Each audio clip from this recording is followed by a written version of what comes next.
I just wanted to give you guys a little bit about, diversity is really important to me.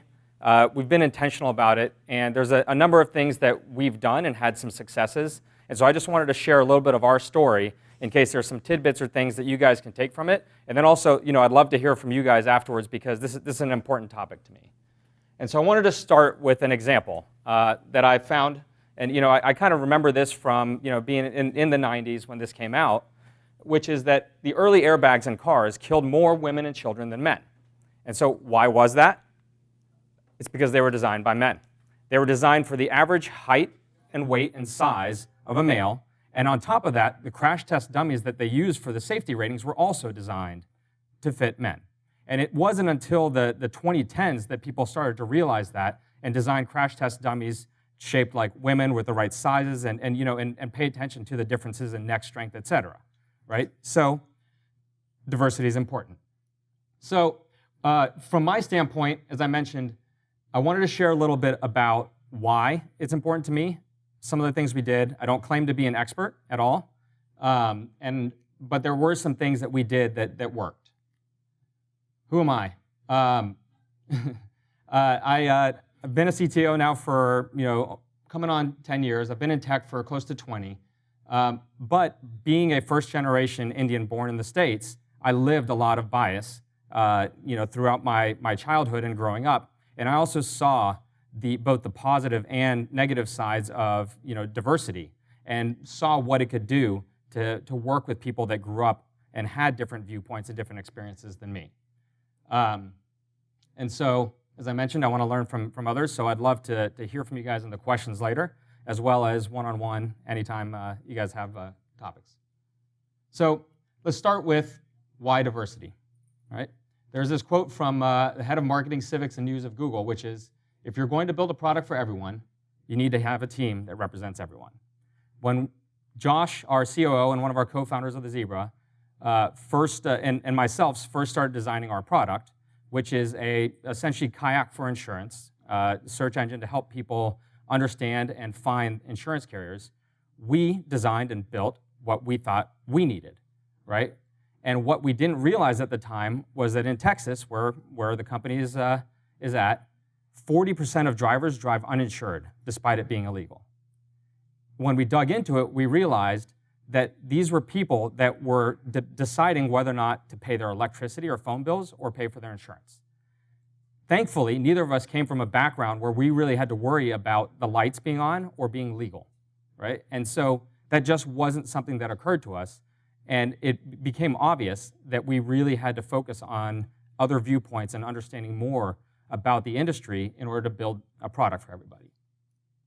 So what is diversity? It's not just gender, it's not just race.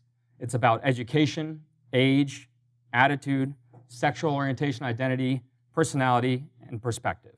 At the end of the day, it's about what people bring to the table and about combining all the diverse viewpoints into a better solution. So how did we get started with it?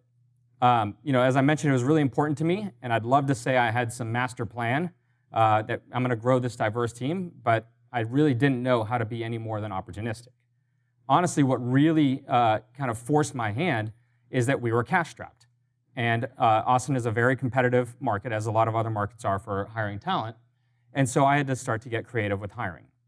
And so what I did is I started to focus on how I can find high potential but less experienced candidates. And that led me to a lot of the non-traditional education programs, coding boot camps, et cetera, and also opened me up to a broader market than the established engineer in Austin, which also at that time was heavily white and male.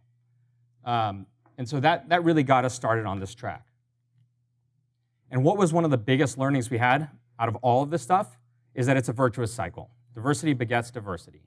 The more we focused on it, the better we got at it, and the more we succeeded at it in many ways. And so for us, that became a goal and a mindset shift, right? We realized that we actually had to focus on it. It wasn't just going to happen on accident. When we had about 4 engineers, all of whom were male, I looked and said, okay, we're going to have our first leadership hire. And that was going to be a project manager. And I was like, this is an opportunity for me to bring a woman onto the team. I was worried that with 4, if we started to bring more and more men onto the team, it would start to become daunting for a woman to come in and see this room full of men and want to join. And so what I did is I told myself, I'm going to, for this one particular role, hire a woman. I also, in order to widen the pool and make sure that I built the best team, I removed the requirement, any technical requirements or the need to have worked with a technical team, and was instead looking for someone that complemented the personalities and the people on the team the most from a leadership standpoint to get the best out of the team. So I really focused on building a team and finding that missing piece. And then as a company, we also went out and we built a team of in-house insurance agents, people who live this day in, day out, which from one standpoint, this was a different type of employee from your typical tech employee. They're hourly, right? They typically live paycheck to paycheck. And every day they heard the stories of all these people from the entire spectrum of people needing auto insurance, right? Which is the entire driving public. And they also, for many of them, this was the best job that they ever had, right? They had benefits, they had access to snacks, and all these things that a lot of startups take for granted. And so they brought about this feeling of gratitude that really kept us humble as a company. So funny little quote from an engineering candidate that came in as we were going, then continuing on our process of building a diverse team, which is, she asked, how did you get so many Africans on your team? Well, the answer to that is we went to Africa. We had often struggled with the competitive nature of hiring in Austin, and in 2016 it became particularly difficult and challenging. A lot of bigger companies were coming in and throwing cash at people, and we just couldn't afford to compete. And so at that same time, we came across Andela. Some of you may be familiar with them. They're a company based out of New York, but with offices in Nigeria, in Kenya, in Uganda, and Rwanda. And their whole premise is that talent is distributed, but opportunity isn't. They had access to a pool or a market of talent that had been completely untapped. And if you rewind and think back to the late 90s, early 2000s, this was like Bangalore back then, right? There's tons of talent and lots of them really ready to go. So what this did is it shifted my mindset into thinking, it gave us access to talent, first of all, right? Talent at a high bar that was comparable to what we had on our team. And it also de-risked our hiring, because one of the conversations we were starting to have at that time was, should we open a second office in a less competitive market? Well, this is a second office in a less competitive market for us. And on top of that, to boot, it helped further our goal of embracing diversity. And not just by race. Andela often talks about how Africa missed the agricultural revolution, the industrial revolution, and there's no way in hell they're missing the technological revolution. So these guys, guys and women, they have this chip on their shoulder, but it's a positive chip on their shoulder. They come with passion and energy and a desire to change their environment, their countries, and that was honestly infectious on the team, right? And not just the engineering teams, all the rest of the company. I have leaders come to me as I love when the Andela team comes out to Austin to visit, because everyone gets inspired, right? And so they really helped us from more than just a technical standpoint. And it really helped our Austin-based team maintain perspective. So as I'm going through and said, okay, great, we've added some team members in Africa. How are we going to continue to solve this hiring problem in Austin? And so I asked one of our female engineers why she applied to the Zebra. And she mentioned that she was looking to leave her job, and one of her friends sent her a website that listed out the top companies in Austin with the best websites. And thankfully, we were on that list. But then what really prompted her to apply beyond that was what we said and what we showed on the careers page. And so what did we do to help with hiring? Probably the biggest learning we had, and the biggest thing we did intentionally, was to widen the top of the funnel. We went and said, if we were on the fence about giving someone a phone screen and there was anything about them from a diverse standpoint, we gave them the benefit of the doubt. If we were on the fence about bringing them in for an in-person interview, anything diverse about them, we gave them the benefit of the doubt. But then after that, we held everyone to the same bar.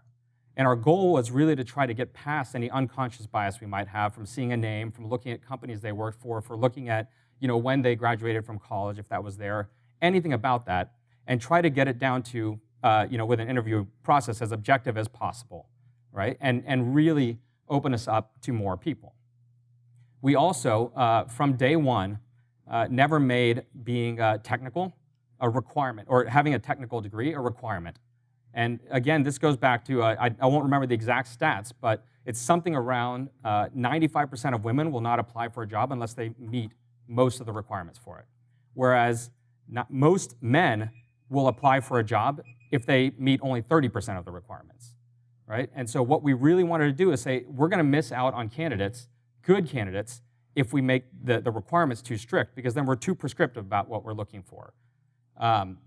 We also, depending on the role, realize that we don't need someone with a CS degree from Carnegie Mellon or Stanford for every single role, right? There are some roles that we absolutely need specific talent, specific experience, but then for a lot of them, there are people out there where it's more important to look at coding ability, their team and values fit.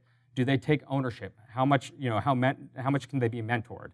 And so we did that, right? We took out some of the algorithms and CS theory from the interview process for those roles where we were able to, and we broadened our base. And then the biggest thing is we showed off our team to the world, right? And this goes back to my point around diversity begets diversity, is that we said, we built this team, let's go use that team to help us attract more. So how do we maintain it, right? We put a lot of time and energy into building the team. We need to make sure we don't lose them. And that is a constant and ongoing conversation and an explicit focus. Referrals, honestly, have been the biggest way to help us preserve and grow the diverse team that we've built, especially those referrals coming from women, people from different races, different experience levels, and from different ages, et cetera. And then imposter syndrome is real for many of us. It's even more magnified for people that come in and don't necessarily find they have a place. So focusing on explicit recognition, reward, on mentorship and growth is extremely important. And then on top of that, what the rest of the company does, besides the engineering team, is important too, right? In a tech community, like we're 31% female right now. I'd love for that to be greater, but it's certainly on the right track. But the biggest thing for me, and this goes back to the definition of diversity, is that 51% of our entire company is non-white male, right? And so there is a lot of diversity that we've built there. And so how has this helped? One of the things is that it's created a bias towards action. So unlike a lot of other teams, we actually don't have a problem where we tend to over-engineer things. In fact, sometimes we've had the opposite problem, right, where we've gone fast and cut corners. But because of the varying viewpoints, because of the varying levels of experience, it's required people to really kind of up their game when it came to communication, mentorship, management, and it's kept our collaboration really high and egos low. Seeing these people from different backgrounds has helped to kind of stave off that culture of entitlement that's starting to grow in tech, and as I mentioned before, set a tone of gratitude. And so I played competitive sports for 20 years, and for me, I'm a really big believer in team over lone wolves, right? I also tell my team when we're hiring, I was like, I don't care how brilliant they are, we're not going to hire the brilliant asshole, right? I'm all about building a team and strongly believe that is the way to success. And so what this did is it allowed us to do that. It allowed us to mesh people together and build something stronger than an individual. So what does our current team look like right now? We have, on the engineering side, we have about 50, with 12 being in Africa. We do have plans to grow more there. We have 10 of those people women. Right? We actually had a higher percentage. And then as we started to grow and had a team in India and had a team in Ukraine where we decided to consolidate and go with Africa, and unfortunately that meant losing some women on the team that we had. But that is an explicit focus of ours to go and bolster that number back up. As I mentioned, our team is more than half non-white male. And then one of the other biggest things for the team is half the team is non-traditionally educated. So came from either didn't go to college to get a degree, or didn't have a computer science, math, engineering, physics degree. And then in general for tech companies, we have a pretty broad range of ages with an average, I think the median was actually 34 and our average is 33. So we have a pretty good amount of experience on the team. So what are we going to do going forward? As I mentioned, we have a renewed focus on getting women on the engineering team. We have hosted Women Who Code talks and meetups. We are also going out and really kind of pushing to get into the community and get referrals coming in. We have a group that we call the Shebras that is really focused on just women at our company in general and is extremely inclusive. And then in terms of other events, we're going out. I'm speaking at the National Society for Black Engineers at a local university. We've just started to look at college recruiting, and we went to a small college that's pretty much overlooked called Houston-Tillotson in Austin, which is a predominantly African-American college. And so we're looking for all sorts of different ways, lots of little things to help us continue to grow. We've continued to focus on growing and hiring more women in leadership positions, and that's also helped.